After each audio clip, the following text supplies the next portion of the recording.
In today's video, I'm going to teach you how to add icons to Shopify menu. By the end, you'll know a quick, no-code way to give your navigation a polished visual touch using simple symbols you can copy and paste. Start by opening your browser and heading to shopify.com. Click Login, then sign into your store using your email or any of the available sign-in options.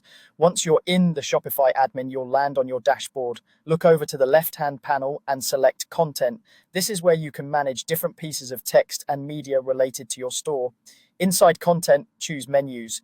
This section houses the navigation your customers see, like your main menu or footer menu. Click the menu you want to update so you can view its list of menu items. Under menu items, you'll edit the labels. These labels are simply the text customers see, such as home, shop, or contact.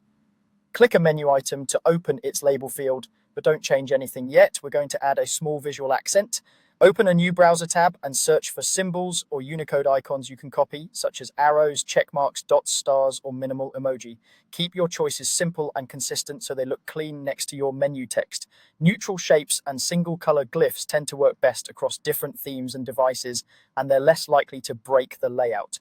If a symbol looks too large, too small, or misaligned in your search results, try a different one. There are many variations of each shape. With a symbol copied, go back to your Shopify menus page, click into the label field where you want the icon and paste it right before or after the text. A common approach is placing the symbol before the word, followed by a space, like this, symbol space text. Keep the label readable. Icons are helpful accents, but the words should remain intact for clarity and accessibility. If you notice the label wrapping awkwardly, choose a narrower symbol or remove extra spaces. You can repeat this for each menu item you want to style, keeping the icons consistent so the navigation feels intentional. When you're happy with the labels, click Save. Shopify will apply those changes to your live navigation. If a symbol doesn't display correctly, it's usually a font compatibility issue. Just pick a different, simpler character. A quick refresh of your storefront will show the updated menu, and you'll see your icons sitting neatly alongside the text, giving your navigation a clear, modern visual cue without any coding or apps.